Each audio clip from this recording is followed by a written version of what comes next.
colaboradores. 172 puntos de crecimiento en ventas de productos conectados. Contamos con 170.000 referencias distribuidas en 81 familias de productos en distintas unidades de negocios. Potencia y distribución de la energía. Infraestructura digital. Canalizaciones para cableado. Componentes de instalación. Series domiciliarias. Sistemas conectados para espacios inteligentes. Control de la iluminación, entre otras.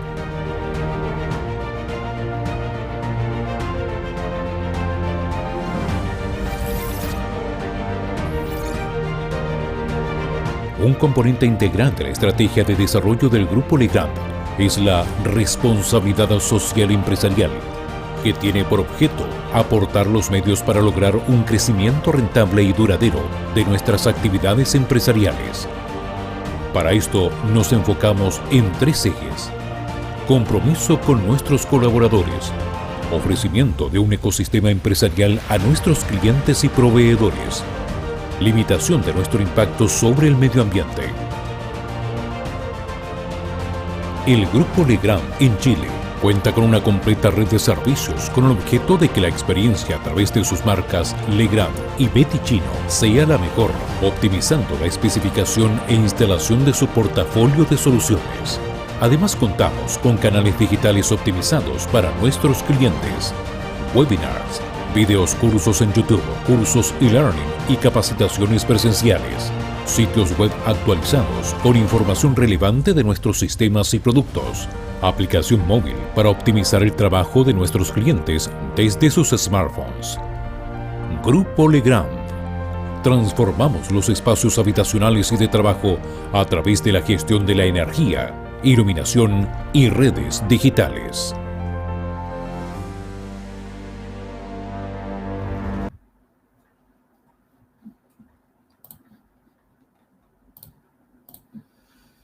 Hola a todos, muy buenos días. Muchas gracias por acompañarnos nuevamente este segundo viernes en este ciclo que hemos denominado ciclo o la especialidad del nuevo reglamento eléctrico en Chile. Para los que no me conocen, me presento. Mi nombre es Alba Español, formo parte del equipo de capacitación del Grupo Legrand. También soy Product Manager de los productos un poco más industriales. Así que bueno, el día de hoy, además de estar moderando, los voy a estar acompañando como la relatora de este webinar de tableros eléctricos, donde hablaremos específicamente de los puntos más importantes que tiene el RIC número 2, el pliego técnico número 2 del reglamento, que habla exclusivamente de los tableros. Así que buenos días a todos, gracias por sus saludos, por conectarse a tiempo. Acá estamos súper contentos de poder compartir en este segundo webinar de esta especialidad. Así que vamos entonces a dar inicio a entregarles toda la información que tengamos y bueno, también a resolver aquellas dudas que puedan ir surgiendo durante la presentación. Así que saludos aquí a Claudia, a Daniel, a Lidia, a Christopher, a Semel, a Arturo, Don Patrick, a todos muchas gracias por saludarnos en chat. Saludo también a todos aquellos que recién se conectaron. Y bueno, vamos a comenzar entonces con este webinar. Vamos a iniciar hablando de la plataforma. Como siempre, yo inicio cada uno de estos webinars por si hay alguna persona que no haya participado antes con nosotros. Y bueno, comentarles que esta plataforma que nos presta servicios Click Meeting tiene 2 herramientas súper importantes que yo quiero recordarles para que podamos realizar este webinar y ustedes puedan sacarle el máximo potencial. Así que la primera herramienta es el chat, que se encuentra en la esquina inferior derecha, donde ya muchos de ustedes nos están saludando. Y bueno, a través de ese chat yo voy ahora mismo a activar el modo preguntas y respuestas, y con ese modo preguntas y respuestas ustedes pueden escribir su pregunta, hacen clic en el símbolo de interrogación que les debe aparecer ahora mismo en pantalla, y su pregunta se va a diferenciar de cualquier otro saludo y comentario que se va haciendo en el chat, y así para mí va a ser mucho más fácil el poder ir haciendo la presentación e ir viendo las consultas que puedan ir surgiendo, ¿ok? Así que los invito a usar este modo preguntas preguntas y respuestas, si no, no hay problema. Al final también revisamos un poco el chat. El día de hoy quiero comentarles que cuento con el apoyo de mi colega Christopher Guzmán, que está también en el chat y que los va a ayudar con algunas preguntas, consultas, lo que ustedes puedan ir necesitando para ir ayudándome acá a realizar el webinar. Así que Christopher Guzmán del Departamento de Capacitación también conectado y va a estar ahí contestando y estar atento al chat, ¿ok? Y lo otro que quería comentarles, la última herramienta para ahora sí comenzar de lleno con esta presentación, es que van a poder descargar esta presentación que se encuentra aquí en pantalla en PDF, como lo pueden ver acá, en el botón que se encuentra en la parte superior que dice descarga la presentación aquí, ¿ok?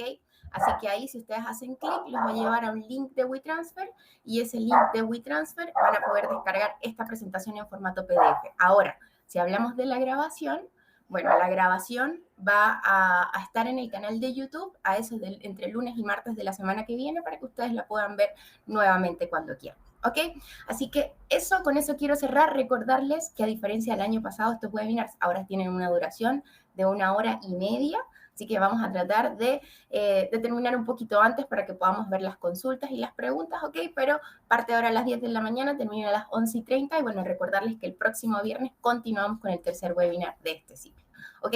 Así que John, ya el PDF está disponible en pantallas. Una franja azul con un botón rojo que dice descarga la presentación aquí. Así que si lo ves ahí en pantalla, una franja azul marino. Y Christopher me ayudó acá, dice para los que no puedan ver esta opción, ahí les deja el link de WeTransfer directamente para que lo puedan descargar. Así que disponible ya toda la presentación, entonces vamos a dar inicio con este webinar. Voy a colocar acá mi puntero para que lo puedan ver y como les decía, el día de hoy vamos a estar hablando acerca del RIC número 2 de tableros eléctricos, es el pliego técnico número 2 del nuevo reglamento en Chile, que entró en vigencia en julio del año 2021, ya tenemos poco más de un año con estas nuevas regulaciones, y también vamos a ver un poco, por supuesto, acerca de las soluciones Legrand, que tiene Legrand para ofrecernos con estos cambios normativos o cambios desde el reglamento. Así que vamos a comenzar y vamos a hablar, por supuesto, acerca del decreto 8. No sé si han visto que cuando se habla del reglamento siempre ponemos dentro de paréntesis el decreto 8, ¿ok? Porque ahí en el decreto es donde se indica este cambio del reglamento y este decreto 8 tiene varios puntos importantes, ¿ok? Que quiero mencionarles antes de iniciar ya de lleno con el tema de las exigencias nuevas en tableros como tal. Y bueno, este decreto 8 dice que nos establece las exigencias mínimas que nosotros debemos considerar en instalaciones de consumo de energía eléctrica en baja tensión. ¿Pero en qué ámbitos? En el ámbito del diseño, en la construcción y la puesta en servicio, en la operación, la reparación y el mantenimiento, ¿ok? Entonces ya aquí igual hay una novedad con respecto a la antigua norma porque ya viene no solo hasta puesta en servicio, sino que la operación, la reparación y el mantenimiento, y todo esto se encuentra contenido en los 19 pliegos técnicos, ¿ok? ¿Y dónde aplica este nuevo reglamento, este decreto 8? Bueno, acá muy claro dice, en toda instalación de consumo de energía eléctrica hasta el punto de conexión con el cliente final con la red de distribución. Entonces acá les dejamos un dibujito para que puedan ver el alcance de este nuevo reglamento. Ahora, también este nuevo reglamento nos habla de algo nuevo y es que define nuevamente o cambia la definición de lo que es un lugar de reunión de personas. En la antigua NSH 4 del año 2003 hablaban de que un lugar de reunión de personas tenía que haber una cantidad específica de personas por un tiempo específico también, ¿ya? Entonces, a veces era bastante confuso el saber si un lugar era o no un lugar de reunión de personas porque tal vez coincidía con el número de personas, más no con el tiempo que ellos pasaban en ese recinto o viceversa. Entonces, con este nuevo reglamento, con el decreto 8, cambia esta definición, queda una definición mucho más sencilla, más clara de entender, de aplicar y de saber de diferenciar estos lugares, y nos dice que un lugar de reunión de personas, que más adelante ellos hablan de LRP, es todo inmueble o parte de ellos donde esa estructura tiene la capacidad para que se permita la reunión de 100 o más personas. Es decir, si el espacio físico como tal permite que entren en su interior 100 o más personas, es considerado un lugar de reunión de personas. Entonces, es mucho más sencillo verlo de esta forma, y nos dice también el decreto 8, al igual que la NSH 4 del año 2003, que también hay otros lugares que sin importar el aforo o la capacidad que tengan, sí o sí ya son considerados un lugar de reunión de personas, ¿ok? ¿Cuáles son estos lugares que sin importar la cantidad de personas que puedan albergar, ya son considerados lugares de reunión de personas? Todos estos que pueden ver acá, desde la A hasta la K. Si los leemos brevemente, recintos asistenciales, aquí hablamos de hospitales, clínicas, policlínicas, consultorios también. Ahora, recintos educacionales, escuelas, universidades, etcétera. Recintos destinados al culto religioso, iglesias, mezquitas, templos, sinagogas, ¿ok? Todo lo que sea relacionado. Recintos de entretenimiento, aquí se habla de casinos de juego, ¿okay? El casino como tal para ir a jugar y los billares. Ahora, también nos habla de recintos de esparcimiento, cuáles son aquellos de algún lugar como los casinos pero de alimentación, restaurantes, pubs y discotecas. Recintos para la práctica deportiva, como en las fotos que vemos acá, todos aquellos recintos para práctica deportiva son considerados lugar de reunión de personas para sus instalaciones eléctricas. Recintos de espectáculos permanentes o esporádicos, hablamos ya de tal vez teatros y todo este tipo de lugares, ¿ok? Cines, teatros, museos, recintos dedicados al comercio como supermercados, galerías comerciales, tiendas de departamento, centros comerciales también. Y por último nos habla de los terminales de transporte tanto aéreos, terrestre y, por ejemplo, en el caso de acá Chile, están incluidas también las estaciones del metro, ¿ok? Entonces, todos estos lugares, tal cual, los pueden ver aquí desde la A hasta la K, son lugares que sin importar que aunque ellos no tengan la capacidad para tener en su interior 100 o más personas, son considerados desde ya, por el reglamento, un lugar de reunión de personas. Este listado, como lo ven acá, es viral, ¿ok? Tal cual lo que dice aquí, es un lugar de reunión de personas. Ahora, si no está en este listado, ya tiene que ser bajo la consideración de si puede soportar 100 o más personas. Ahí para recintos asistenciales, sí, es correcto, Jonathan. ¿Okay? Todo recinto asistencial, hospital, clínicas, policlínicas, consultorios, urgencias, todo lo que tenga que ver con un recinto asistencial de salud es considerado un lugar de reunión de personas. ¿Ok?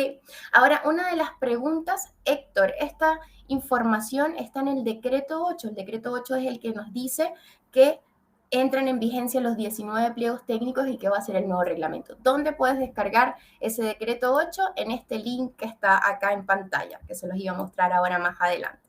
¿Ok?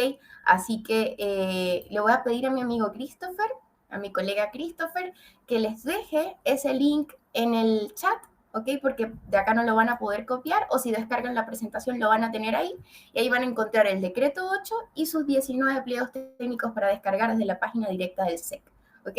Así que ahí lo van a poder encontrar.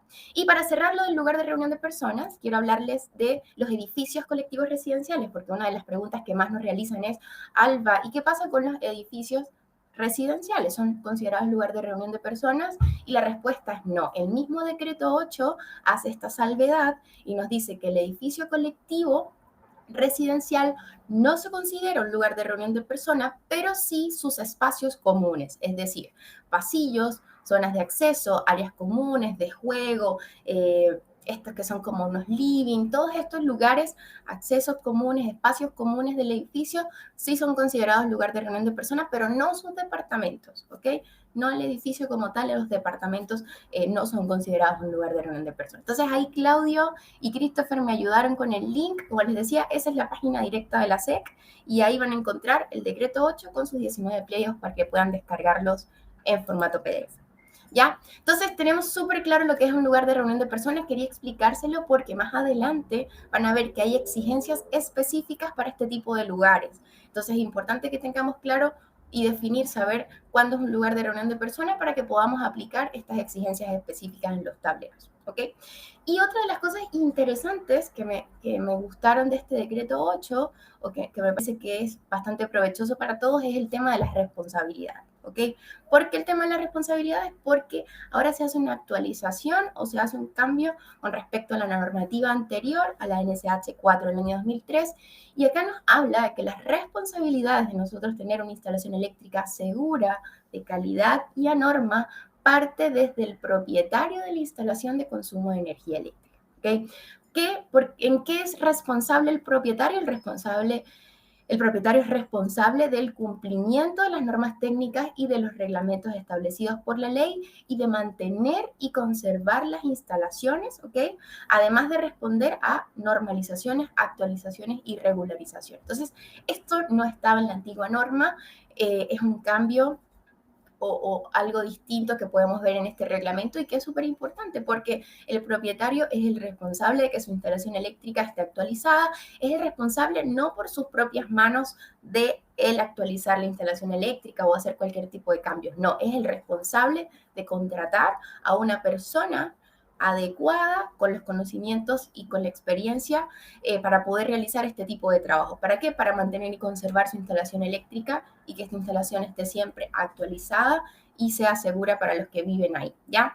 Entonces, él debe contratar a una persona autorizada. El decreto 8 habla de personas autorizadas para ejecutar instalaciones eléctricas y nos dice que esas personas autorizadas son personas con licencia de instalación de instalador eléctrico o aquellas personas que tengan algún título profesional determinado por el reglamento para poder modificar y hacer instalaciones eléctricas. ¿Okay? Entonces, importante ahí lo de las responsabilidades, que el propietario es el principal responsable de su instalación. ¿Okay? Y bueno, como les decía, el decreto 8 cierra con esta foto que ven acá, con esta tabla, donde nos indica los 19 pliegos técnicos y sus temas para que nosotros podamos buscar las exigencias dependiendo de la instalación que vamos a hacer. Es decir, si yo necesito saber cuáles son las actualizaciones con respecto a conductores, canalizaciones, ¿ok? Sabemos que tengo que ir al pliego técnico número 4. Si es tableros, RIC número 2. Si es, por ejemplo, la infraestructura para recarga de vehículos eléctricos, vamos con el pliego técnico número 15 y así sucesivamente. ¿Ok? Entonces, acá tenemos esto, desde donde la vigencia de estas nuevas exigencias, bueno, desde el 12 de julio del año 2021, es decir, aquellas obras con permiso de construcción, con permiso de edificación, desde el 12 de julio en adelante se deben realizar bajo este nuevo reglamento. Ahora, todas aquellas obras que tal vez hoy en día sigan en construcción, pero obtuvieron su permiso de edificación antes de esta fecha, pueden continuar realizándolo con la antigua NSH 4 del año 2003, ¿ok?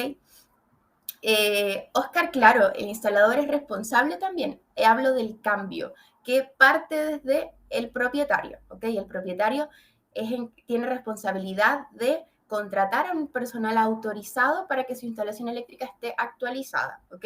Y luego, cuando venga este instalador eléctrico a hacer el trabajo, el instalador eléctrico es responsable por el trabajo que va a hacer en la instalación, ¿ok? Pero supongamos que yo tengo una instalación muy antigua, muy antigua, no es ni siquiera la NSH 4 del año 2003, y yo no la actualizo, la dejo así, una instalación eléctrica riesgosa, peligrosa, yo soy la responsable de que mi instalación eléctrica esté actualizada y esté segura de acuerdo a los reglamentos actuales. Yo soy la responsable de contratar a una persona para que actualice mi instalación eléctrica. Ahora, el instalador que yo contrate va a ser responsable del trabajo que va a hacer ahí, ¿ya? No sé si quedó claro. Solo quería agregar a que se suma el propietario también de la instalación. Listo. Entonces acá están los 19 pliegos y como les decía, mi colega Christopher les dejó hace unos segunditos el link para que lo puedan descargar directamente de la SEC y puedan leerlo. Como les digo, estos webinars de 1 hora y media, lo que hacemos es colocar los puntos más relevantes, los que nos parecen cambios importantes en tableros, pero por supuesto al leer los pliegos van a tener un panorama mucho más grande y van a poder obtener toda la información necesaria. ¿Ya? Ahí John, muy bien, John Patrick me indica que la norma anterior, la de 2003, era la del 84. Muchas gracias, Patrick. Entonces, correcto. Ahí va el tema de la responsabilidad del propietario, el poder saber o enterarse tal vez de qué cambió, qué puede hacer para mantener su instalación eléctrica segura y contratar a una persona adecuada para hacer el trabajo o autorizada, como dice el decreto 8. Entonces, partamos ya de una vez con el RIC número 2. Ya desde este slide vamos a hablar de lo que nos dice el RIC número 2. Y bueno, cada uno de estos pliegos técnicos, de estos RIC, Reglamento de Instalación de Consumo, por sus siglas, ¿ok? Parten siempre con objetivos y alcance, ¿ya? Entonces, ¿cuál es el objetivo del RIC número 2? Que deben cumplir los requisitos de seguridad, los requisitos mínimos que deben cumplir los tableros eléctricos en instalaciones de consumo de energía eléctrica en Chile. ¿ok? Ese es el objetivo del pliego y su alcance, bueno, a todos los tipos de tableros de las instalaciones de consumo de energía eléctrica, ¿ok? Parto también con una parte de terminología, porque más adelante vamos a ver que hay puntos que van a hablar de cajas, hay puntos que van a hablar de gabinetes y hay puntos que van a hablar de armarios. Entonces, este reglamento define a cajas como aquellos tableros pequeñitos, tableros de baja capacidad, de dimensiones reducidas, donde su instalación puede ser embutida, puede ser sobrepuesta, ¿ok? En muros o tabiques. Y aquí, bueno, podemos hablar fácilmente de los tableros eléctricos residenciales, por ejemplo. Entonces, cuando el reglamento se refiere a cajas, se refiere a este tipo de tableros más pequeños de dimensiones reducidas. Hola Juan, qué gusto que estés conectados de Punta Arenas, Magallanes, un gusto, bueno, un saludo desde acá, desde Santiago. Bueno, cajas, como les decía, tableros más pequeños. Ahora, cuando el reglamento hable de gabinetes, ¿ok? El gabinete ya es un tablero de mediana capacidad, de medianas dimensiones y donde su instalación, su montaje, ya puede ser también embutido, sobrepuesto o también colocado en estructuras autosoportantes, como por ejemplo un tablero de minería, un tablero de faena, un tablero de control, etcétera. Son tableros medianos. Y cuando el reglamento hable de armarios, ya son estos grandes tableros de gran capacidad que son autosoportados, ¿ok? Que están con un montaje anclados al piso, que tienen una puerta donde uno puede acceder tanto frontalmente, pero también por los laterales, ¿ok? O por la parte trasera. Entonces, cajas, tableros pequeñitos, gabinetes, tableros medianos y armarios, ya estos grandes armarios autosoportados, ¿vale? Entonces, eso quería que lo tuviésemos claro porque cuando veamos los puntos van a hablar de cajas, gabinetes y armarios. Y lo otro que quería hablar de la terminología, todos los pliegos técnicos, así como comienzan con sus objetivos y alcances, comienza con definiciones que debemos tener en cuenta, terminologías, definiciones importantes. Y acá yo les traje una de las más importantes, que es el corte omnipolar. No sé si han escuchado, pero este ha sido como uno de los grandes cambios del reglamento y es que la protección termomagnética general de los tableros, ya, de algunos tipos de tableros, ahora se exigen que tengan un corte omnipolar. ¿Ok? Entonces, para esto es importante saber qué es este corte omnipolar y bueno, el reglamento lo define de esta forma, es una protección que corta todos los conductores activos, es decir, tanto las fases como el neutro. ¿Ok? Entonces, la conexión y la desconexión de las fases y el neutro debe ser de forma simultánea, ¿ok? Y se permite que para dispositivos bipolares o para instalaciones eléctricas monofásicas nosotros podamos utilizar una protección que en Chile acá no teníamos y que se llama un polo más neutro, ¿ya?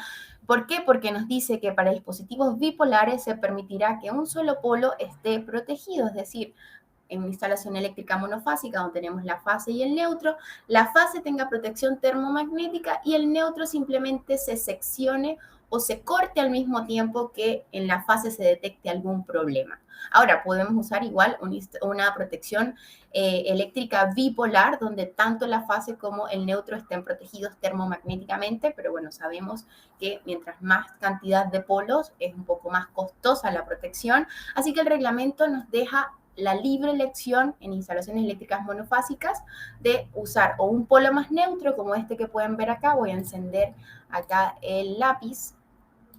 Esta protección que está acá es un polo más neutro. Como pueden ver, en nuestra serie DX cubo lo tenemos en un solo módulo Ariel-DIN, ¿ok? Donde tenemos la entrada de la fase, el neutro está debidamente identificado, ¿ok?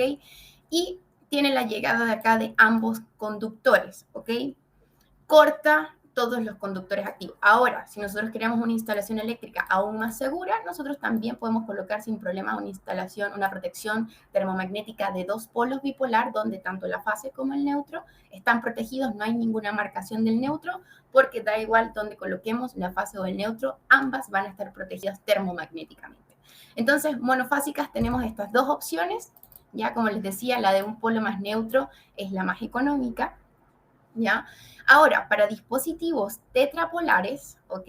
Todos los polos deberán estar protegidos, incluyendo el neutro, ¿ok? Acá no nos permite, como en el anterior, que el neutro se seccione solamente, sino que debemos proteger termomagnéticamente los cuatro polos. Por lo tanto, si tenemos una instalación trifásica donde tenemos las tres fases y el neutro, debemos proteger los cuatro, por lo tanto debemos usar una protección termomagnética de 4 polos o tetrapolar, ¿ok? Como estas que podemos ver acá, tanto en formato modular o en formato caja moldeada o en formato corte en aire. Ya no nos deja esa excepción como en la monofásica, podría ser, por ejemplo, 3 polos más neutro, pero no nos deja. Ya no lo permite el reglamento para trifásicos, 4 polos protegidos para el monofásico, nos permite que el neutro se seccione simplemente al mismo tiempo que la fase, ¿vale?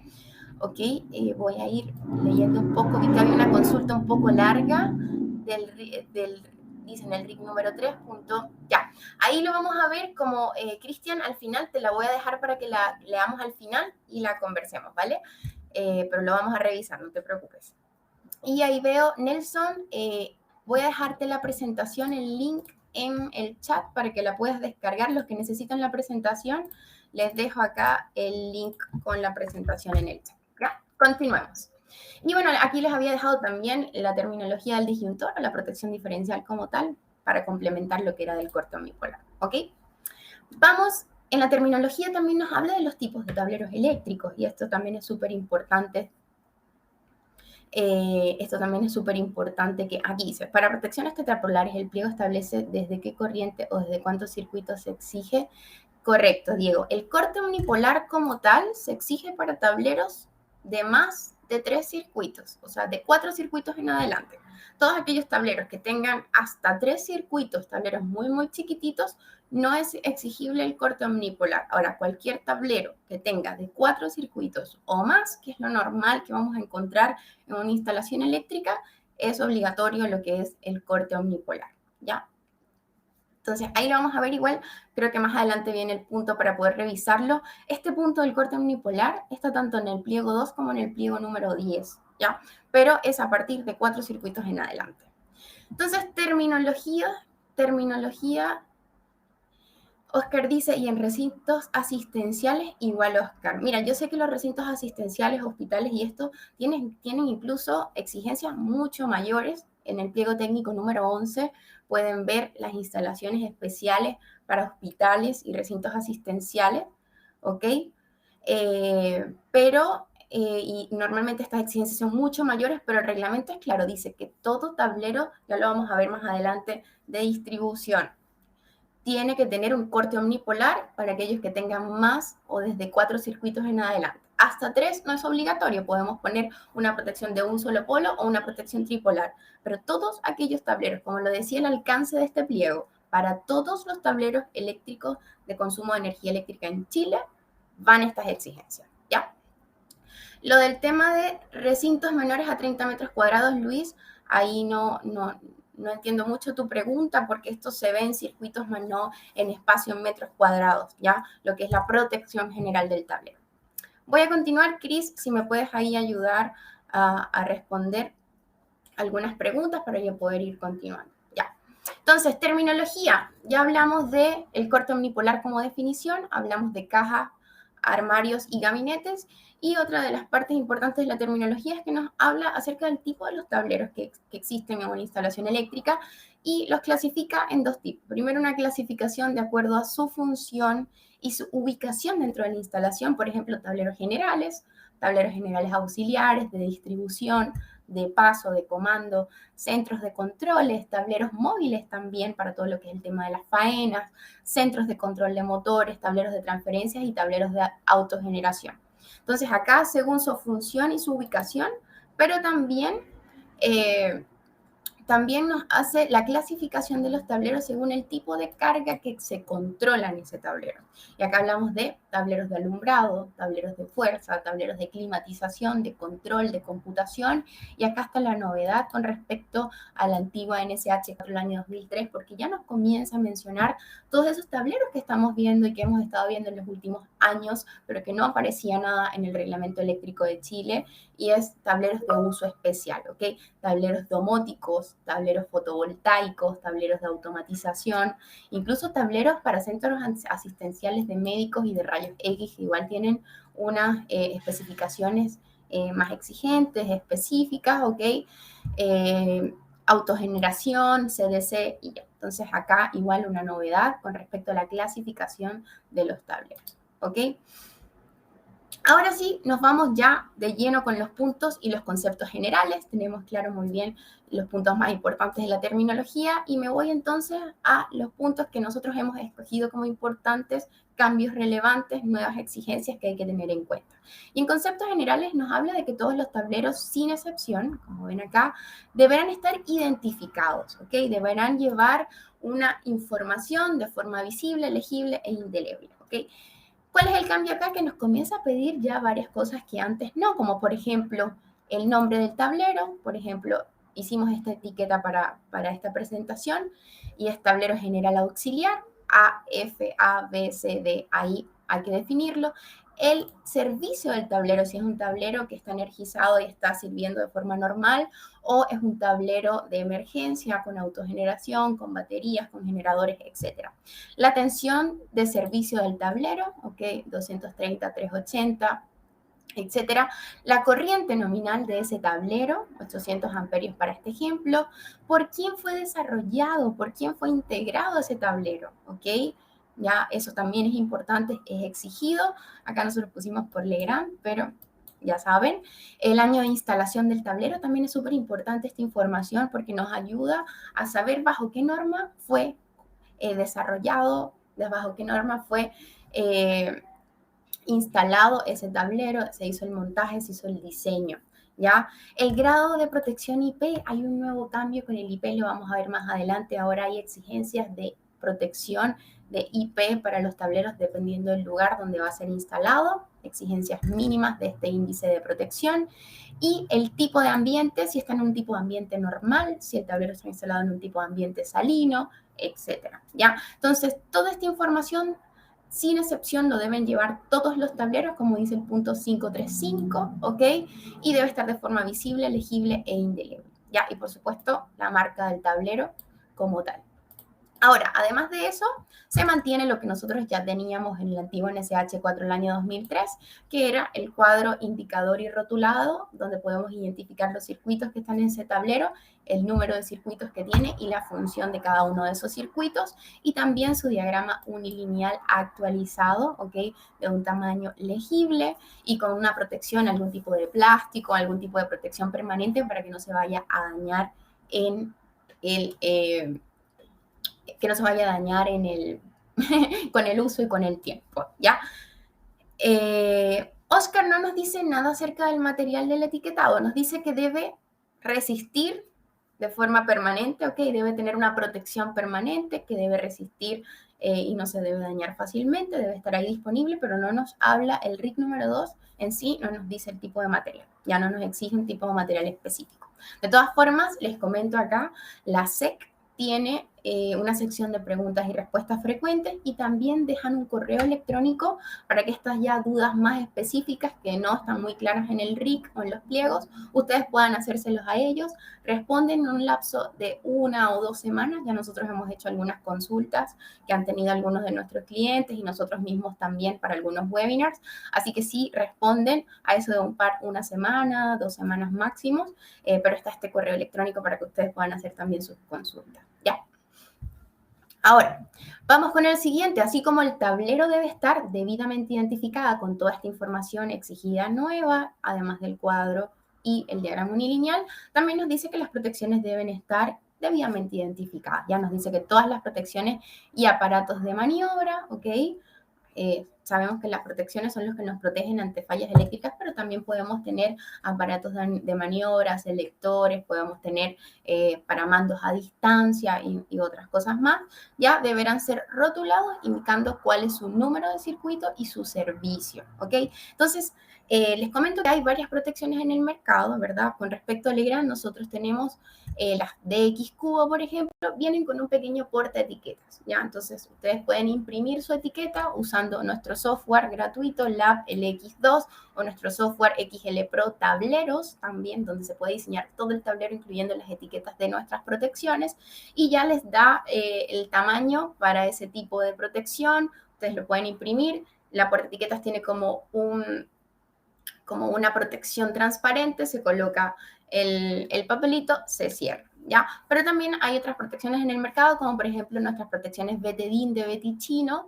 Estas protecciones no tienen este portaetiquetas, pero vienen con el espacio en la parte acá frontal para que nosotros podamos escribir con un lápiz indeleble o colocar ahí la información, ¿ya? Pero les recomiendo, nuestras protecciones Legrand tienen portaetiquetas, tenemos los software para que puedan hacer sus etiquetas y lo puedan imprimir en el tamaño adecuado, ¿ya?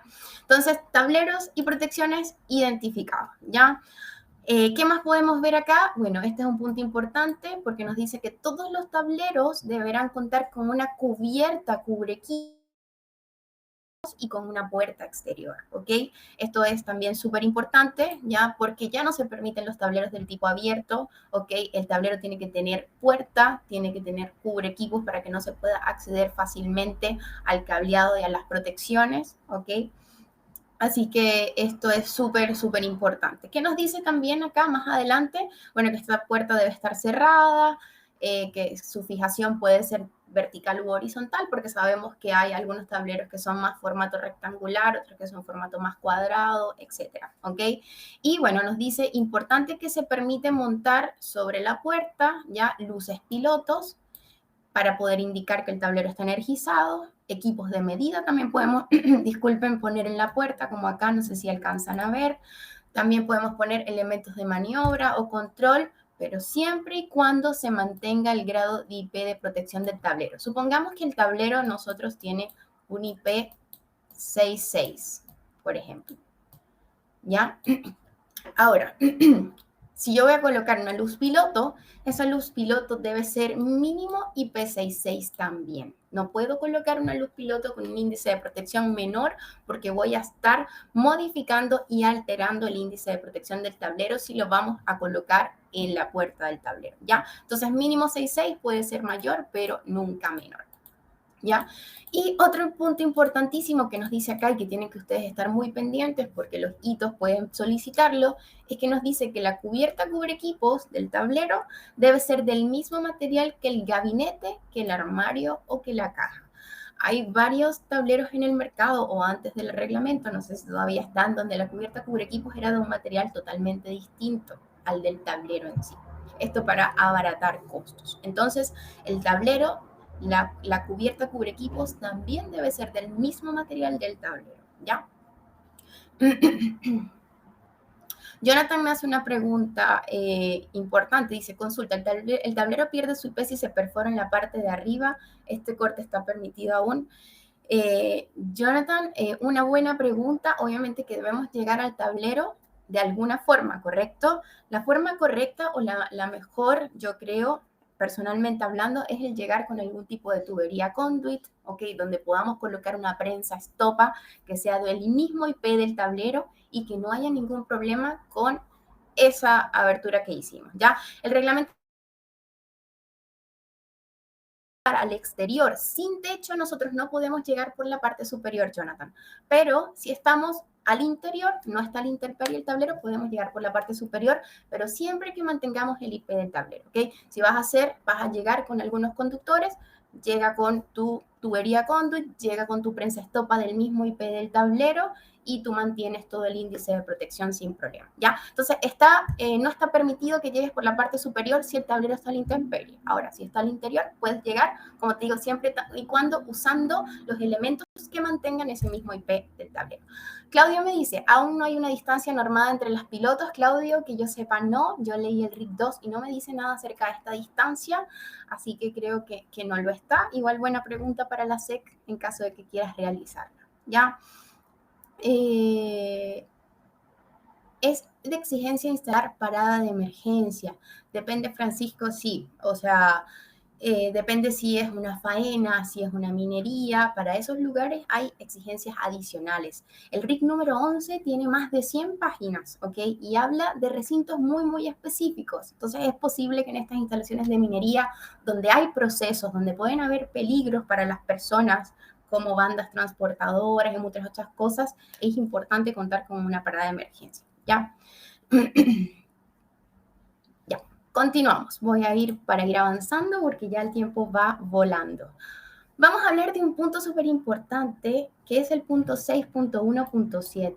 muy, muy importante para mí, uno de los grandes cambios con este nuevo reglamento, y es que nos dice que tanto la envolvente, el tablero en sí, como la tapa de un tablero o la puerta, ¿ya? Deberá ser capaz de resistir los esfuerzos mecánicos, los esfuerzos eléctricos y los esfuerzos térmicos para los que fueron diseñados, ¿ok?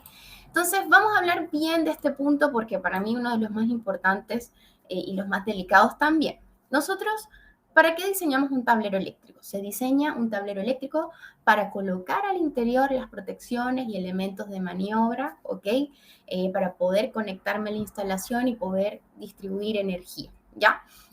Cuando nosotros diseñamos un tablero, nosotros tenemos que calcular un nivel de cortocircuito, un nivel de cortocircuito máximo que pudiese llegar a ocurrir en esa instalación, ¿ya? Cuando yo como instalador eléctrico, por ejemplo, recibo ese proyecto, recibo el diagrama unilineal del tablero o está en la etapa de diseño todavía, ok, yo digo, yo tengo un cortocircuito en esta instalación máximo de 16 kiloamperios, por ejemplo, entonces yo tengo que colocar protecciones termomagnéticas con un poder de corte mínimo de 16 kiloamperios o superior, porque en el caso de que ocurra un cortocircuito, que es una falla muy común, mi protección pueda seguir funcionando después de que yo normalice la falla, yo resuelva la falla, resolví y volví a energizar mi instalación y volví a reponer la protección, ¿correcto? Entonces, si nosotros consideramos protecciones eléctricas de cabecera, protecciones basados en ese cortocircuito que puede llegar a ocurrir, también tengo que considerar un tablero que resista a ese cortocircuito, ¿correcto? No sé si han visto, pero hay muchos videos por ahí de personas que están haciendo mantenimiento a tableros, incluso tableros totalmente cerrados y de repente hay un cortocircuito y sale la puerta por un lado la persona, es bastante peligroso. Entonces, este punto va a eso. Si nosotros ya escogemos por norma protecciones que puedan soportar esas corrientes de cortocircuito y que puedan seguir funcionando, el tablero también debe ser capaz de resistir ese cortocircuito máximo que yo voy a tener en esa instalación. ¿Cómo calculo el nivel de cortocircuito que resiste un tablero? Esto no se puede calcular. Esta información te la tiene que dar el fabricante, es decir, nosotros como Legrand tenemos que darle a ustedes ese dato, ¿ya? Por ejemplo, ese envolvente que ustedes ven acá en la foto es una XL3 de Legrand, ¿verdad? Y ese es un armario autosoportado, ¿ok? Y ese armario resiste hasta 110 kiloamperios de ruptura, ¿ok? Entonces, si usted tiene una instalación eléctrica donde necesita un armario autosoportado, hace su cálculo de cortocircuito y su cortocircuito máximo, por ejemplo, es de 90 kiloamperios, puede usted utilizar sin problema ese tablero porque ese tablero resiste hasta 110 kiloamperios en caso de una corriente de falla, una corriente de cortocircuito, ¿ya? Entonces, tienen que tener eso súper claro. Los tableros no son como las protecciones que nosotros podemos conseguir, protecciones termomagnéticas que resisten 6 kiloamperios, 10 kiloamperios y así sucesivamente, sino que un tablero tiene la máxima que puede soportar. Eso lo hacemos nosotros en fábrica con ensayos que vamos haciendo fallas tras fallas hasta ver que él soporte y hasta qué nivel de cortocircuito puede llegar a soportar, ¿ya? Entonces, ahí les dejo, punto importantísimo, no lo olviden, 6.1.7 al momento de hacer la compra de un tablero, al momento de proyectar algún tablero. Primero, calcular la corriente de cortocircuito de la instalación con las cargas y con todo lo que yo voy a tener y en base a esa corriente de cortocircuito, escoger un tablero que pueda llegar a soportar mínimo como mínimo la misma cantidad o superior, que es lo que nosotros recomendamos, ¿ya? Ahora, así como tanto la envolvente y la tapa deben resistir esos esfuerzos mecánicos, en el 6.1.23 nos dice que todos los elementos internos que soportan equipos eléctricos deberán estar también en condiciones de resistir estos esfuerzos electrodinámicos que producen estas corrientes. Y por eso acá nosotros colocamos esto de coordinación total. ¿Por qué coordinación total? Porque tanto las protecciones como el envolvente, la tapa y los elementos internos que soportan las protecciones y los equipos eléctricos deben ser capaces de soportar estas corrientes de cortocircuito. Y aquí hablamos entonces de coordinación total, ¿ya? Súper importante, como les decía, un cambio bastante importante ¿ya? Y que hay que tener en cuenta al momento ahora de seleccionar en un proyecto un tablero eléctrico, que te entreguen a ti el certificado de cuál es la corriente de cortocircuito que ese tablero resiste y tenerlo ahí porque puede llegar el hito a solicitar esta información. ¿Ok? Vamos con el punto 6.1.16.3 y este nos habla de los tamaños iniciales. ¿Ok? Cuando tenemos una instalación nueva, nosotros debemos considerar un tamaño inicial del tablero y en ese tamaño inicial nosotros debemos prever un 25% adicional, pero ¿cuál es la diferencia con la antigua NSH? Que ese 25% de la capacidad total debe ser por cada tipo de servicio, ¿ok? Es decir, si yo tengo un tablero eléctrico donde concentro algunos circuitos o servicios de alumbrado, servicios de fuerza, servicios de computación, si es una instalación nueva, yo debo considerar un 25% por cada tipo de esos tres servicios. 25% para la iluminación, 25% para la fuerza y 25% para el circuito de computación o los servicios que ustedes vayan a tener. Entonces, instalaciones nuevas, cuidado, ojo, debemos dejar este 25% de espacio disponible, pero no como un total, sino por la cantidad de servicios que tenga ese tablero. Por ejemplo, un tablero residencial solo tenemos alumbrado ya sea con enchufes o alumbrado de iluminación como tal. Entonces ahí simplemente solamente es un 25% porque ahí no tenemos servicios de fuerza, no tenemos servicios de computación, no tenemos otro tipo de servicios. Pero en el caso de tableros ya más grandes, industriales, donde hay distintos tipos de servicios, tableros, como les decía, de gran capacidad, ahí el 25% va para cada tipo de servicio que tenga ese tablero. Cómputo, muy bien, John Patrick, tienes toda la razón. Cómputo le llaman a las corrientes débiles. Entonces, claro. Ahora, ese 25% de espacio no es que solo tengamos que dejar el espacio libre disponible. El reglamento es claro y nos dice que debemos dejar espacio disponible también en las barras de distribución, en el riel DIN o el soporte que tengamos en las protecciones. Es decir, no solo el espacio, sino que ya está el riel listo para colocar las protecciones o la placa lisa para colocar las protecciones, etcétera. Dependiendo del tipo de soporte que estamos usando para las protecciones, se debe dejar ese 25% ya incluido con el soporte, no solo el espacio, solamente de llegar e instalar en caso de crecimientos futuros. ¿Ya? Vamos con el siguiente punto y acá nos habla de cómo el montaje de las protecciones y los elementos eléctricos. Aquí no hay novedad, sabemos que todos los elementos que constituyen la parte eléctrica de un tablero deben ir montados, ¿ok? Sobre un bastidor, sobre una placa de montaje, sobre un riel DIN, ¿ok? Deben ser mecánicamente independientes de la envolvente como tal. No podemos llegar a colocar la protección directa a la envolvente, sino que debe ser a través de algo que sea mecánicamente independiente de esa caja, de ese gabinete o de esa armario. Ya, esto está súper claro, siempre ha sido así. Y hablemos de las canaletas linas, de las canaletas ranuradas, ¿ok? Aquí también hay un pequeño cambio porque nos dice que solo podemos usar o cablear la canaleta hasta un 50% de su capacidad, ¿ok? Entonces, importante eso también, importante porque Elito va a revisar. Yo recuerdo haber visto tableros donde las canaletas están, pero a reventar, donde no les entra ni un conductor más. El reglamento en el punto 6.1.16.1 nos dice que el cableado que vayamos a utilizar para hacer las interconexiones de estos dispositivos, ¿ok? Tenemos que hacerlo a través de bandejas portaconductoras no metálicas, ¿ok? Nosotros lo conocemos como canaletas ranuradas, en caso de Legrand, canaleta lina, ¿ok? Y aquí nos dice la parte importante, bueno, ocupando como máximo un 50% de su sección transversal, ¿ya? Entonces, ojo con esto, lo más seguro es que necesitemos un poco más de espacio para poder cablear todo y cumplir con esta exigencia, pero algunos puntos de este reglamento tienen excepciones, ¿verdad? Sabemos que normalmente en un tablero residencial no vemos el cableado a través de canaleta lina, sino que lo hacemos a través de barras de distribución, ¿correcto? Entonces hay una excepción para este punto. Todos aquellos tableros eléctricos que tengan menos de 8 circuitos, ¿ok?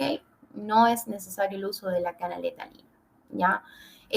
Ariel me pregunta, ¿cómo se calcula este 50%? Ariel, hay tablas en la ficha de la canaleta lina, hay tablas donde te dice, dependiendo de la sección del conductor, la cantidad de cable que puedes llegar a poner hasta su 100%, y bueno, ahí puedes simplemente llenarlo hasta la mitad, hasta el 50% de su capacidad, ¿ya?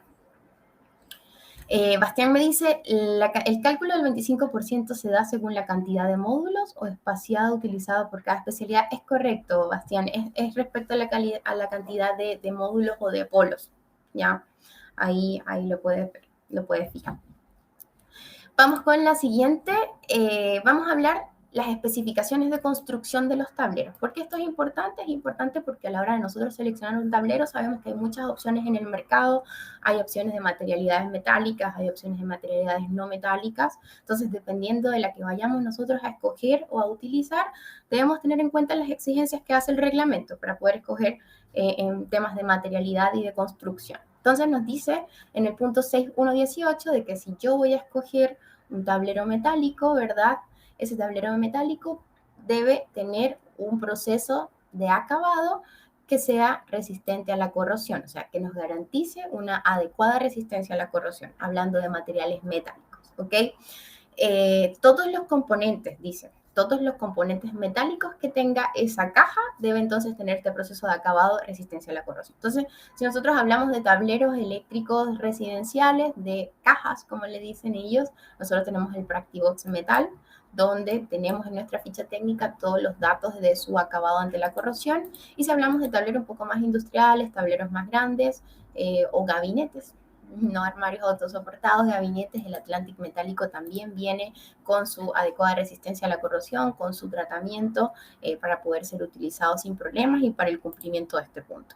Ahora, como pueden ver, para las exigencias de los tableros metálicos es solo esa, si hablamos de especificaciones de construcción, pero cuando hablamos de tableros que tienen materiales no metálicos, ya aquí las exigencias aumentan bastante y hay varios puntos que debemos tener en cuenta. Entonces, nos dice que los materiales no metálicos que sean empleados para la construcción de cajas, de gabinetes o de armarios deben cumplir con estas condiciones, ¿ya? ¿Cuáles son las condiciones? La primera condición nos dice que deben ser materiales no higroscópicos. ¿Qué quiere decir no higroscópico? Que no sean materiales que absorban la humedad del ambiente. Estamos hablando de electricidad, por lo tanto esto es indispensable. Deben ser autoextinguentes, arder sin llama y emitir humos de baja opacidad, ¿ok?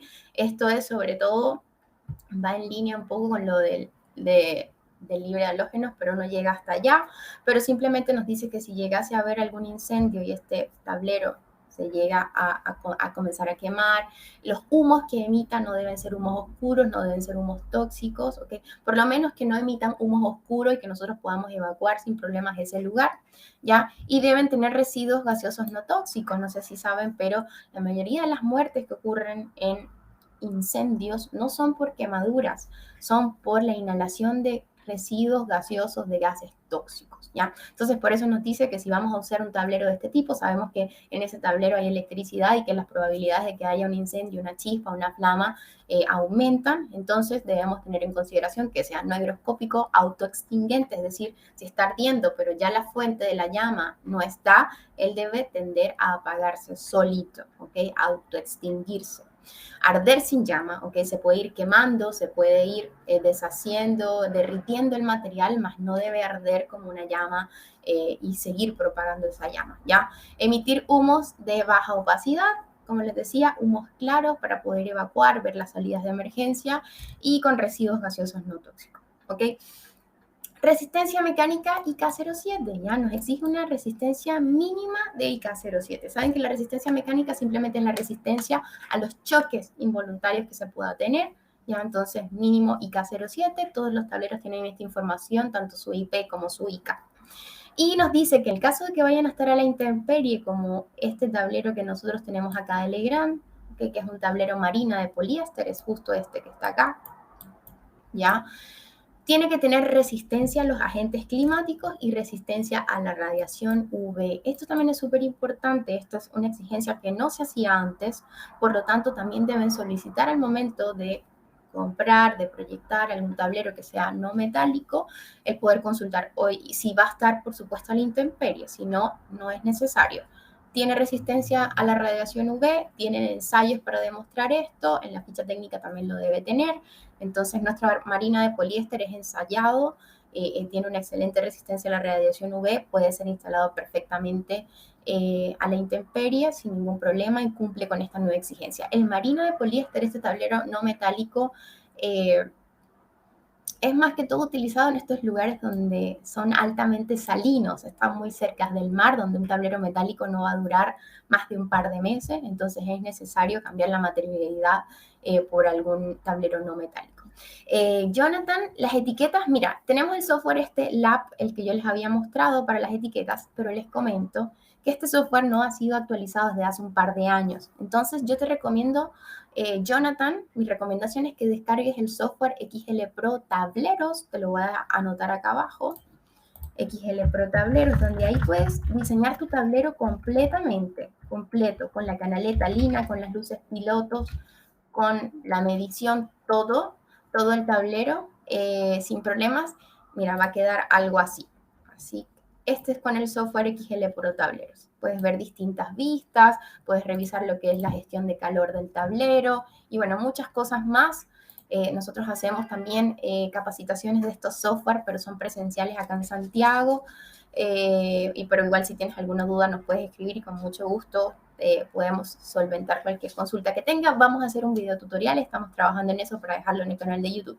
Entonces te recomiendo que uses ese software que está actualizado a la fecha y ahí puedes sin problema hacer todo lo que son las etiquetas de las protecciones eléctricas. ¿Ya? Vamos a seguir. Eso. Correcto. John Patrick nos consulta, nos hace una buena pregunta. Dice, para los que no se relacionan con IK, se refiere a los newton de fuerza que puede soportar ante impactos o golpes, es cierto. Ese IK07 tiene una cantidad de newtons que puede soportar y bueno, esa es la cantidad mínima. Si ustedes consiguen un tablero, un IK 09, 08, no sé, etcétera, pueden usarlo, pero no puede ser menor a eso, ¿ok?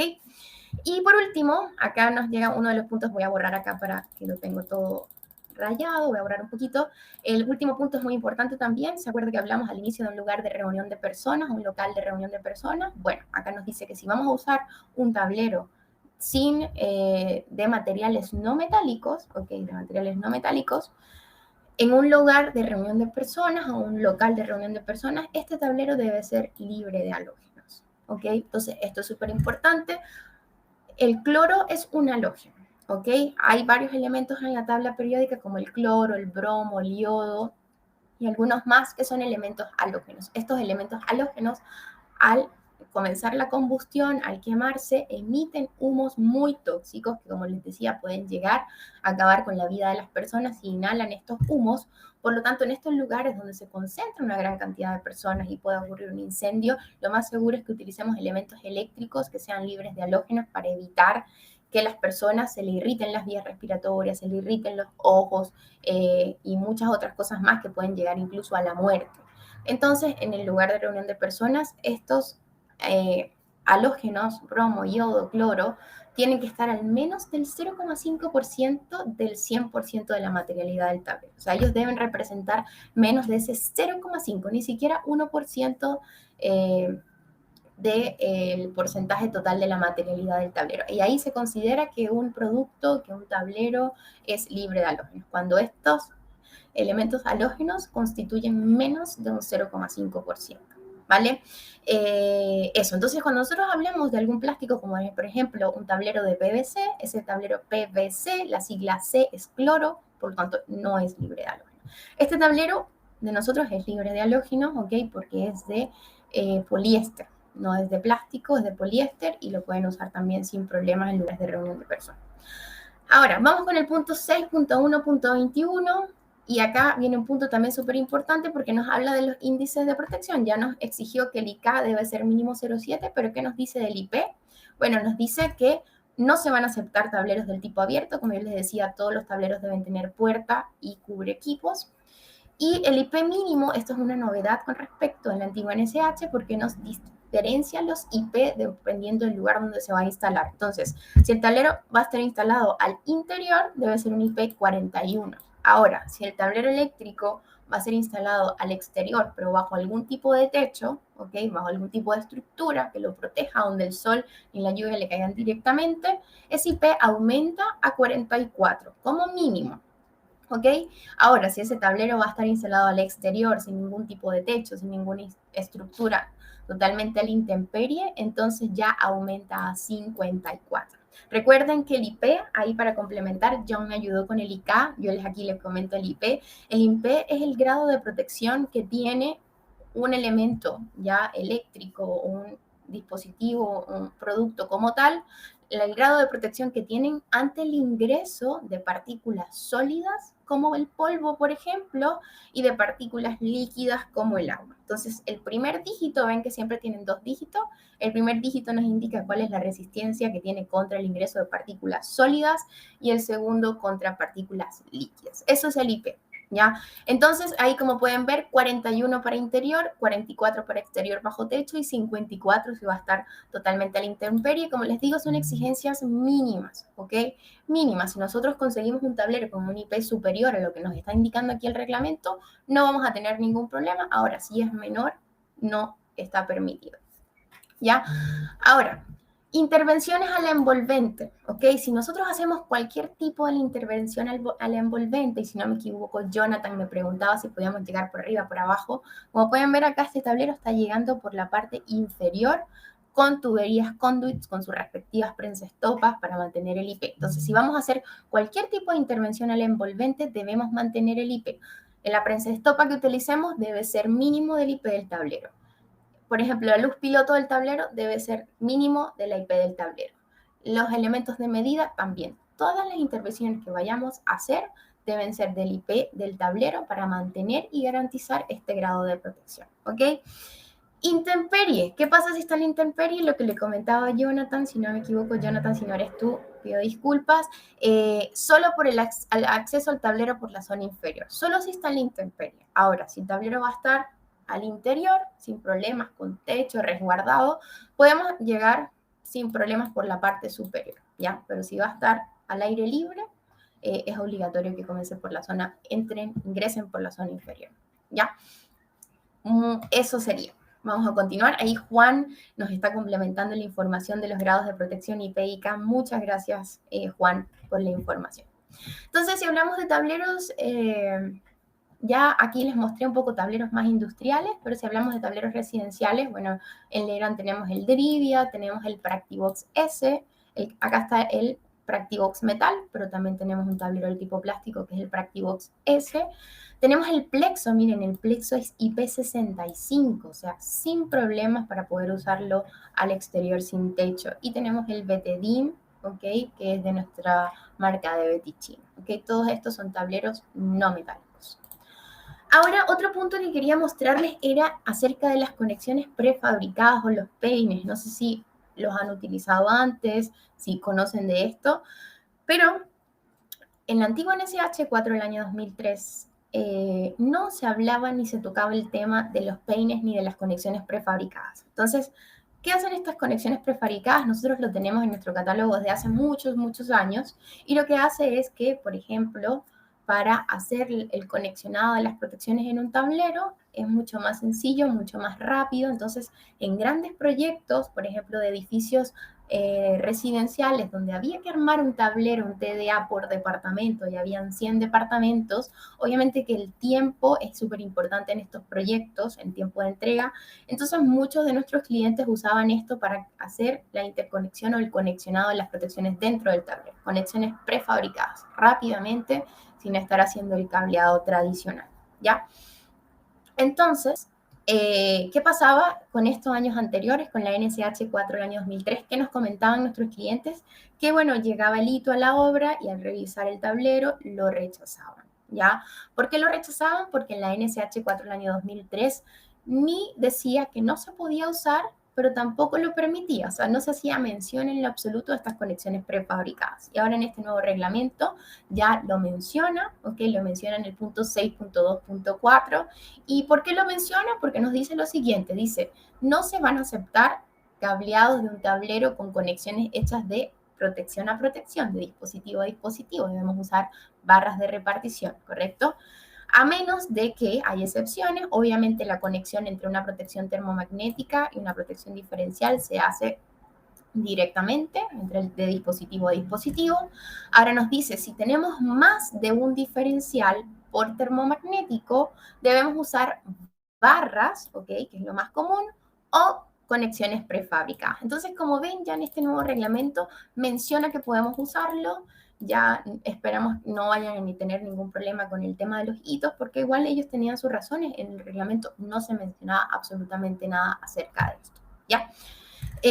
Ahora, ¿qué pasa si nosotros queremos usar conexiones prefabricadas? Bueno, el reglamento nos dice que en caso de usar estos peines, debemos usar el 100% de sus accesorios de fábrica, ¿ya? En el caso de Legrand, ¿cuáles son los accesorios de fábrica de estos peines? Es solamente este accesorio de fábrica, es solo uno, el 404905, donde llegamos con el cableado tradicional por acá y ya después vamos derivando a todo lo que son las conexiones prefabricadas de las protecciones. Como les digo, es más utilizado en aquellos proyectos grandes donde el tiempo es muy corto, es muy escaso, donde es difícil el tener que cablear tantos tableros, tantos TDA por departamento. Entonces ahí se ahorra mucho tiempo con el uso de estas conexiones prefabricadas. Es importante también, punto 626, nos dice que toda protección diferencial deberá estar protegida a la sobrecarga y al cortocircuito mediante una protección termomagnética, ¿ya? Si quieren ahondar en esto, yo recuerdo que Manuel lo habló la semana pasada en el RIC 10, pueden ver, pero simplemente lo que indica es que la corriente nominal de la protección termomagnética es de 10 amperios, ¿correcto? Por ejemplo, entonces la corriente nominal del diferencial que está aguas abajo debe ser mínimo de esos 10 amperios. Como sabemos que comercialmente la que sigue, no me acuerdo si es de 25 amperios, entonces puede ser superior, más no puede ser inferior a la corriente nominal de protección termomagnética, ¿ya? Pero bueno, ajá, aquí me dice, ¿hay alguna protección? Claudio me pregunta, ¿hay alguna protección termomagnética diferencial en un solo dispositivo? Es correcto, Claudio, se llama disyuntor diferencial. Lo voy a anotar acá. Disyuntor diferencial es un solo dispositivo, está en nuestro catálogo. Cris, si me puedes ayudar a comentarles en qué página de catálogo puede conseguir esta información, pero está en nuestro catálogo Legrand general y está todo en un solo dispositivo, ¿ya? Eso, entonces ya saben, si quieren ahondar cómo se protege la protección diferencial con el termomagnético, RIC número 10, Manuel, mi colega, también lo explicó la semana pasada, pero como les decía, tiene que ver con las corrientes nominales. La corriente nominal del diferencial no puede ser menor a la corriente nominal del termomagnético que lo está protegiendo, y ahí garantizamos esta protección termomagnética al diferencial como lo exige este 6.2.6. Juan, el catálogo está en nuestra página web www.legrand.cl en la sección catálogos. De todas formas, mi colega Christopher ahí te va a dejar toda la información para que vayas igual directo a la página donde me consultaste me consultó fue Claudio acerca del disyuntor diferencial. Ariel, muchas gracias. Ahí Ariel nos ayudó con el link. Gracias. Catálogo general 2021-2022. Ya este 2023 vamos a estar lanzando el nuevo catálogo, así que muy atentos. Listo, vamos con los siguientes puntos. Ya vamos que nos quedan solo 20 minutitos. Entonces vamos con el punto 6.2.8 que nos habla de las barras. ¿Ok? Este punto también es súper importante, el 6.2.8. ¿Ya? ¿Qué nos dice esto? Nos dice que para tableros de más de 500 amperios, ¿ok? Un tablero de gran capacidad, la cantidad y las dimensiones de los soportes de las barras se fijarán de acuerdo a un cálculo de esfuerzos dinámicos que se originen en la más alta corriente de cortocircuito estimada para ese tablero. Aquí seguimos hablando de coordinación total, ¿ven? Porque ahora también las barras y los soportes deben poder soportar y nosotros tenemos que escoger esas dimensiones y esa cantidad de barras dependiendo de la corriente de cortocircuito más alta que tenga ese tablero. ¿Y qué nos dice acá? Importante. Este cálculo para las barras y para los soportes deberá ser incorporado en la memoria explicativa. Esto no se solicitaba tampoco antes, ¿ok? Si quieren ahondar sobre esto, pueden ir al 6.2, al punto 6.2 del pliego técnico normativo número 18, que habla de la presentación del proyecto. Y bueno, en esa presentación del proyecto nos está solicitando que expliquemos el cálculo de la selección de las barras que nosotros hicimos y de los soportes, ¿ya? Entonces, si nosotros tenemos, por ejemplo, un tablero, como les decía, de más de 500 amperios, esto es solo para tableros de más de 500 amperios, debemos hacer entonces un estudio, un cálculo para justificar las barras que estoy utilizando, en su sección y en su cantidad, ¿ya? Ahora, los invito a revisar en Legrand, en nuestro catálogo, donde están las barras y donde están los soportes. Hay un índice donde ahí pueden encontrar rápidamente, donde se presentan nuestros sistemas de barras y donde van a poder encontrar esta tabla que está acá. ¿Por qué es importante esta tabla que está acá?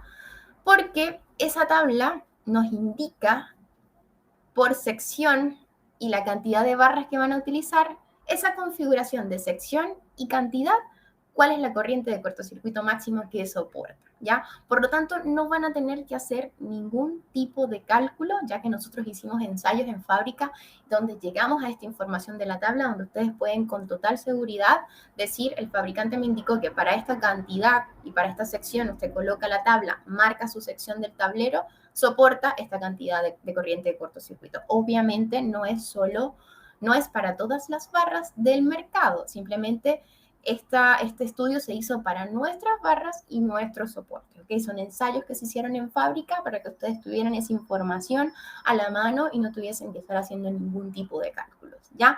Entonces deben usar barras y soportes Legrand y ya ahí tienen el trabajo listo con la tabla para que puedan incluir esa tabla marcada, debidamente identificada en la memoria explicativa que dice el RIC número 18, ¿ok? Entonces ahí está la justificación. Ya, aquí tengo una buena pregunta, me dice Maximiliano, consulta, ¿no es obligación de usar terminales de conexión para la llegada de diferenciales y otros componentes del tablero?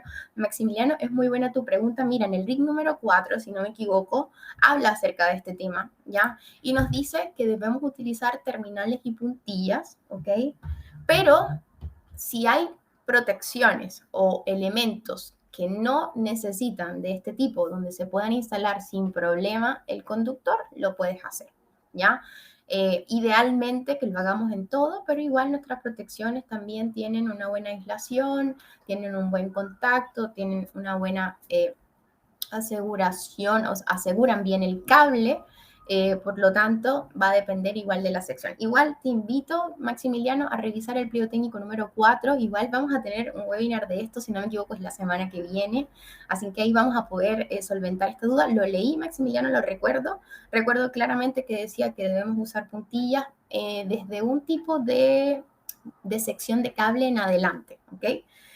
Pero que si hay alguna protección que permita el uso sin ningún tipo de puntilla o cable, lo podemos hacer siempre y cuando se pueda. Entonces, ahí, Maximiliano, la semana que viene tenemos la explicación del RIC número 4 y ahí lo vamos a poder ver. Si no, escríbeme un correo y juntos lo buscamos en el pliego y ahí respondemos tu consulta, ¿ya? Gabriel me dice, ¿dónde está la tabla de las barras? Gabriel, está en nuestro catálogo general de Legrand, ¿ok? En la sección de barras y soportes, ¿ok? También en las fichas técnicas.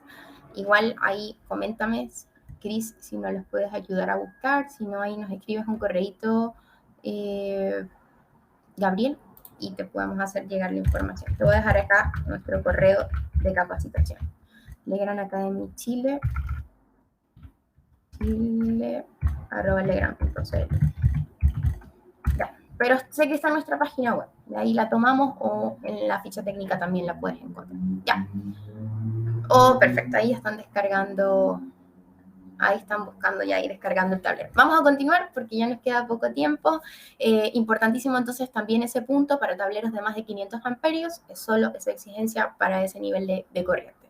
Ahora, todo el cableado interno en el punto 6.2.12 nos dice que corresponda a alimentar consumos externos, cargas externas, debemos hacer llegar de la protección a las regletas de conexiones y de las regletas de conexiones salir a alimentar a esos consumos externos, ¿ok? De modo tal que los conductores provenientes de estos consumos, de la carga como tal, se conecten a estas regletas y la conexión no vaya directa a la protección o a los dispositivos de protección o comando. Entonces, aquí simplemente se habla de los bornes, ¿ok? De los bornes, como pueden ver acá, nosotros como Legrand tenemos nuestra oferta de bornes Viking, ya de múltiples colores, tamaños, secciones, tenemos accesorios, portafusibles, un montón de cosas. Acá tenemos una oferta muy completa que también van a poder encontrar en nuestro catálogo. Y como les decía, la oferta se llama Viking. Ahí se lo voy a anotar. Viking, por si lo quieren revisar. Ya, entonces es obligatorio esto para cuáles, para todos aquellos tableros de 8 circuitos en adelante. Todos aquellos tableros que tengan de hasta 7 circuitos, de 1 a 7, no es obligatorio el uso de los bornes, ¿ya? Pero todos aquellos tableros de 8 circuitos en adelante es obligatorio por ley, según el punto 6.2.12, el uso de bornes, en nuestro caso Viking, ¿ya? Para poder todo lo que vaya a alimentar consumos externos. Y bueno, ya vamos acá adelantándonos. Punto 6.2.13 nos habla de los instrumentos de medida. Si no me equivoco, si alguien me puede comentar en el chat, yo recuerdo que en la NSH 4 el año 2003, creo que todos aquellos tableros a partir de 250 amperios debían llevar instrumentos de medida que indicaran la tensión y la corriente sobre cada fase. Eso es lo que decía la NSH 4 año 2003. Era superior a 200, estoy entre 200 o 250. Ahora, ¿qué nos dice el nuevo reglamento? Hay un cambio. ¿Y cuál es el cambio? Que ahora la exigencia aumentó sobre 200. Muy bien, Claudio, gracias. Aumentó, ahora es desde tableros que tengan desde 100 amperios en adelante, ya deben tener estos instrumentos de medida, ¿ok? Entonces también súper importante con eso. Gracias, Andrés. Gracias, Claudio, por la información. Entonces, claro, ya sabemos que esta exigencia aumentó ya desde 100, antes era de 200, ahora desde 100. ¿Qué tenemos que contar? Instrumentos de medida que indiquen tensión y corriente sobre cada una de las fases. Acá, por ejemplo, el amperímetro, el voltímetro y todo lo que tenga que tener el tablero. Ya, vamos entonces con el punto 6.2.14 y el 6.2.14 nos habla de las luces piloto. Ahí me preguntaba alguien sobre si había alguna distancia normalizada, yo no lo he visto, pero este punto sí habla de el uso de las luces piloto, que es obligatorio. Nos dice que todos los tableros deberán llevar una indicación visual o luces piloto para indicar la presencia de energía, ya que tiene que estar conectado directamente en la entrada del alimentador, el subalimentador sobre cada una de las fases, ¿ok? Esta exigencia también rige para tableros con energización de emergencia, donde la luz piloto debería estar indicado si el tablero está energizado por su energía normal, su servicio normal o si del servicio de emergencia, ¿ya? Y esta excepción, este punto también tiene una excepción, disculpen, y dice que se exceptúan solo los tableros domiciliarios, solo domiciliarios que tengan hasta 3 circuitos. Ahora, si tenemos nosotros un tablero de fuerza, de computación, de corrientes débiles, etcétera, que tiene 3 circuitos, debemos colocar luces pilotos, porque la excepción es solo para tableros domiciliarios, ¿ya? Entonces, luces pilotos, si hablamos de armarios autosoportados, los tenemos así, nosotros como Legrand, en nuestra gama de Osmos, ¿ok? Ahora, si hablamos de tableros residenciales, lo más común es encontrar los Ariel DIN, y tenemos también de múltiples colores, 2, 3 colores, ahí van a tener toda la información para colocarlo a riel. Y después nos habla de la protección, obviamente esas luces pilotos deben estar protegidas, ¿verdad? Los instrumentos de medida y cualquier cosa que vayamos instalando en el tablero que necesiten energía eléctrica para su funcionamiento, como por ejemplo les decía, luces pilotos, instrumentos de medida u otros similares deben estar protegidos, ¿ya? Deben estar protegidos y su protección debe ser como máximo de 10 amperios y con una capacidad de ruptura adecuada. Entonces, todos estos dispositivos que estén montados en el tablero y que necesiten energía eléctrica deben ser primero alimentados de circuitos independientes y segundo deben tener su protección. Por ejemplo, para el caso de tableros residenciales donde usamos estas luces pilotos Ariel DIN, normalmente los protegimos con un fusible, ya con su debidamente puertas fusibles también Ariel DIN y su fusible respectivo, ya. Ahí está. Y ahora nos vamos ya con un resumen dependiendo del tipo del tablero, cuáles son las exigencias. Les tengo el resumen de las exigencias para el tablero general, para el TG y un resumen para los tableros de distribución, ¿ya? Si hablamos del TG, el primer punto que nos exige es el 651, que debemos colocar un tablero general en toda instalación en la que exista más de un tablero de distribución. Si yo tengo una instalación que tiene 2 tableros de distribución, es obligatorio que yo cuente con un tablero general. Ahora, si nosotros tenemos en una instalación, es el punto 652, solo un tablero de distribución, ¿ya? Pero ese tablero de distribución está separado a más de 30 metros del equipo de medida del empalme, voy a tener que tener un tablero general también, ¿Ya? ¿Se entendió? Entonces, tablero general obligatorio para toda instalación que tenga más de un tablero de distribución. Pero si en esa instalación tenemos solo un tablero de distribución que está alejado a más de 30 metros de la protección del empalme, del equipo de medida del empalme, voy a tener que tener un tablero general, aunque tengamos solo un tablero de distribución. ¿Ya? Y por último, el famoso corte omnipolar que les decía, nos habla de que todo tablero general del cual dependa más de un alimentador importante, ¿ya? Deberá llevar un interruptor o un disyuntor general de corte omnipolar que corte todos los cables activos, conductores activos, incluyendo el neutro, ¿ok? Y que nos permita operar sobre toda la instalación de forma simultánea. Nelson, tranquilo, te vamos a enviar entonces la presentación por correo, ¿ya? Te vamos a enviar la presentación por correo para que a veces los antivirus o algunos computadores de las empresas no permiten descargar a través de WeTransfer. Así que no te preocupes, te la enviamos por correo, ¿ya? Ahora, esos son para el general, ya sabemos los puntos más relevantes para el general. Aquí tenemos un tablero, como les decía, diseñado bajo nuestro software XL Pro Tableros, un software totalmente gratuito donde pueden diseñar su tablero desde cero con todas nuestras protecciones, barras, todo sin problema, ¿ya? Lo único que tienen que hacer es loguearse en nuestra página web, crearse una cuenta, correo y contraseña, y ya ahí van a poder comenzar a hacer uso del software, ¿ya? Y para tableros de distribución hay otras exigencias. ¿Qué nos dice acerca de los tableros de distribución? Que podemos tener un máximo de 25 circuitos por cada protección general, ¿ok? Protección general hasta 25 circuitos, ¿ya? Si necesitamos más, debemos tener otra protección general que tiene un total de 25 circuitos más, ¿ya? La protección de cabecera para el tablero de distribución también debe ser omnipolar, exceptuando los tableros residenciales de hasta 3 circuitos, ¿ya? De 4 circuitos en adelante, todos deben ser omnipolar, ¿ya? Si es un tablero de distribución que no es residencial y tiene hasta 3 circuitos, debe ser omnipolar. Recuerden que la excepción es solo para tableros residenciales, ¿ya? Ahora, 6.6.3. Tablero alimentado de distintos servicios. Si hablamos de un tablero que alimenta fuerza, que alimenta alumbrado y clima, debe usar una protección de corte omnipolar para cada uno de estos servicios, ¿ya? Esto también es súper importante porque nosotros tenemos en nuestra mente que el corte omnipolar es solo para la protección general, pero para aquellos tableros ya mucho más grandes, de grandes potencias, donde tenemos distintos servicios, ¿ok?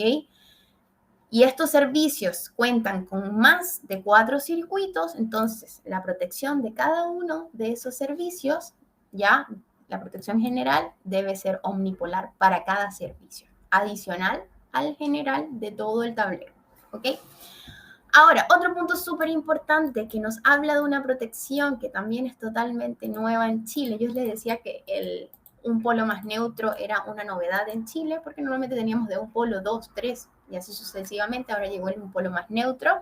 Acá llega una nueva protección. Sabemos que tenemos la protección termomagnética, el diferencial, limitadores de sobretensión que todavía no son tan conocidos, pero ahora nos llega una nueva que se llama el Stop Arc, ¿ya? O la protección de arco.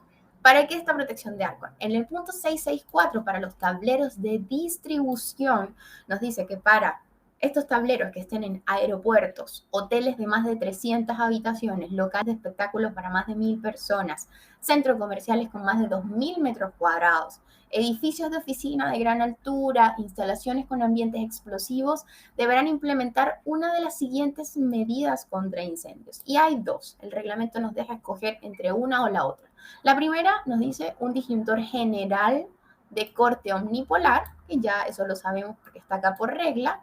Y la novedad es una protección diferencial general de 300 miliamperios. O sea, es decir, esta protección diferencial es adicional a la de 30 miliamperios para salvar la vida de las personas que están en cada uno de los circuitos. ¿Ya? Esto es simplemente una medida contra incendio para todos estos lugares de grandes capacidades que los menciona acá. ¿Ya? Entonces, la primera opción es omnipolar y un diferencial general de 300 miliamperios de sensibilidad como medida contra incendio. Eso es lo que dice el reglamento. Ahora tenemos una segunda opción y esa segunda opción nos dice que todos los circuitos del tablero de distribución estén protegidos por un dispositivo de protección o de detección de falla de arco eléctrico. magnético. Como les decía, es una nueva protección que no utilizábamos anteriormente acá, que entró ahora en el mercado. Ya van a poder ver, nosotros tenemos disponible nuestro Stop Arc de Legrand. Y bueno, como les digo, hay dos opciones por lo que yo he visto en mi experiencia en estos pocos meses. Todos están yendo por la primera opción, que es la más sencilla. Simplemente agregar a la protección general del corte omnipolar una protección diferencial de 300 miliamperes, ya que es esta que podemos ver acá. Ahora, también podemos usar la segunda opción. Cada uno de los circuitos debe tener esta protección de corte de arco, de falla de arco. Y bueno, nosotros, para hacer más sencillo eso, para que no tuviesen que tener por circuito el termomagnético, el diferencial, además el Stop Arc. Nuestro Stop Arc viene en dos presentaciones. Uno que es termomagnético y Stop Arc o protección de arco al mismo tiempo, en la misma protección. Y tenemos una segunda que tiene las tres protecciones en un solo dispositivo. Es termomagnético, es diferencial y tiene detección de falla de arco en el mismo dispositivo. ¿Ya? Entonces, como les decía, yo les hablaba de esto. Ya nosotros en el mercado conocemos muy bien el termomagnético, el diferencial, limitadores todavía no son obligatorios, pero ya se están usando más hoy en día. Y ahora nos llega este dispositivo de detección de fallas de arco. ¿Ok? ¿Cuándo ocurren estas fallas de arco? Porque sabemos que está el cortocircuito, está la sobrecarga, están las sobretensiones transitorias, pero también hay estos orígenes de fallas de arco, que lo que hacen estas fallas de arco son fallas que simplemente casi siempre terminan en incendios, ¿ok? Y que la protección termomagnética no es capaz de ver esta falla, por lo tanto, puede ocurrir un incendio. Entonces, cuando ocurre una falla de arco, acá tenemos unas imágenes para poder ver cuando tiramos el cable, cuando el cable queda pisado, ya mordido por algo, cuando quedan el cable o la chaqueta desprotegida de esta forma y se producen arcos entre ambos alambres o conductores, cuando nos pasamos a llevar con algún tipo de tornillo, etcétera, para fijar el cable, ¿ya? Entonces, acá está. ¿Cómo funciona entonces una falla de arco? ¿O cómo ocurre? Pueden ser arcos en paralelo, como podemos ver aquí, o en serie, cuando tenemos un conductor donde queda solamente por un hilito y comienzan entonces a ver estas fallas. Como les decía, lo que hace él es distinguir un arco peligroso y un arco convencional. Saben que cuando nosotros, por ejemplo, apagamos o desenergizamos, obviamente hay una apertura y ahí hay un arco, pero es un arco normal, convencional, pero él sabe distinguir a través de un microprocesador y una cantidad de tiempo específica cuando es un arco peligroso que puede llegar a terminar en un incendio. ¿Ok? Entonces, yo les decía que tenemos en dos presentaciones, ya tenemos un Stop Arc que es termomagnético y Stop Arc, y uno que tiene las tres protecciones en uno, termomagnético, diferencial y Stop Arc, para que ustedes lo puedan revisar por si desean utilizar esta segunda opción. Y bueno, ya voy finalizando. Tableros de faena, tableros móviles también se habla. Acá está lo que me preguntaban al inicio. Yo me acuerdo que alguien me preguntó si era obligatorio lo de la parada de emergencia. Y esto es para tableros móviles, es obligatorio. Para tableros de faena, para tableros en mineras, donde, como les decía, hay procesos importantes, donde también hay peligro para las personas. Entonces, estos tableros deben contar primero con una señalética de operación, ya, de peligro y de todo, y deben tener un pulsador exterior con enclavamiento para desconexiones de emergencia. Entonces aquí respondí una de las preguntas que me habían hecho al inicio para los tableros móviles, ¿ok? Y bueno, el IP mínimo 56 y K07 como mínimo. Nosotros como Legrand también tenemos este estilo de tableros móviles y este estilo también. Los pueden encontrar en nuestro catálogo de Legrand, o escribirnos también para que podamos hacer un tablero personalizado para ustedes. Y bueno, quiero cerrar ya con estos últimos par de slides. Ya estoy a la hora, 11 y 30 minutos, y hablarles de las verificaciones de diseño y rutina. Acá también hay un cambio, ¿ya? ¿Cuál es el cambio? Bueno, que ahora nos dice el reglamento que nosotros debemos hacer verificaciones antes de poner en marcha, puesta en servicio, un tablero.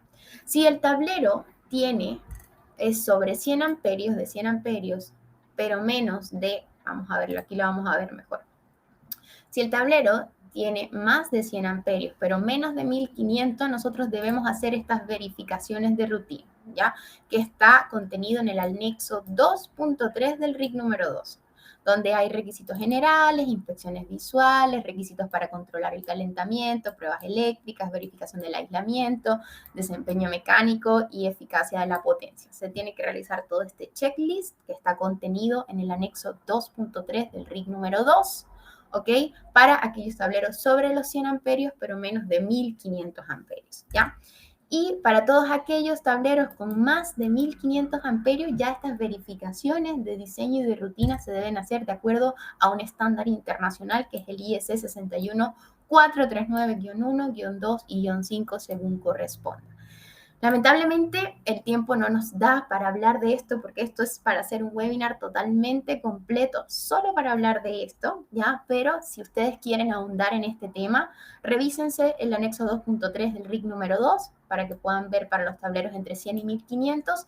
Y les invito también a revisar, si quieren saber acerca de este estándar internacional sobre los 1500 amperios, revisen nuestro brochure, nuestra guía técnica de tableros a norma. Ahí está justo bajo la norma que indica el nuevo reglamento, la IS 61439-1 y 2.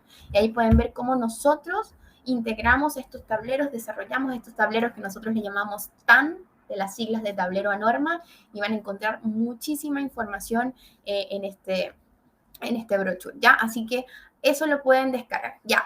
Aquí me hacen una pregunta importantísima, ¿ya? ¿Estas verificaciones son obligatorias o una buena práctica? Son obligatorias, ¿ya, José? Con este nuevo reglamento es obligatorio que se hagan estas verificaciones de diseño y rutina de acuerdo al indicado, los rangos de corriente, ya sea con el anexo o con el estándar internacional. Ya, así que con esto vamos finalizando, que les dejo un resumen, ¿ya? Anexo 2.3, OIS 61439, descarguen este brochure, está en nuestra página web www.legrand.cl si quieren ahondar más en el tema, y cierro ya con este slide, que es el último, 11:32 minutos, que es un resumen de lo que acabamos de ver en esta hora y media. Ya se hace corto el tiempo por toda la información que hay que entregar, pero les resumo todo acá. No se aceptan tableros del tipo abierto, importante, hay IP mínimo, si el tablero va a estar al interior, al exterior bajo techo o al exterior sin techo. Recuerden el tema del corte omnipolar. ¿Dónde aplica el corte omnipolar? En tableros generales, en tableros de distribución, incluido el residencial, y en aquellos tableros que tienen distintos servicios con más de 4 circuitos. ¿Okay? Equipos de clima y genset no lo alcanzamos a ver porque hay muchos pliegos, pero también es exigido para estos equipos. En instalaciones de faena también es exigido, y en alimentadores de hasta 630 amperios. ¿Ok?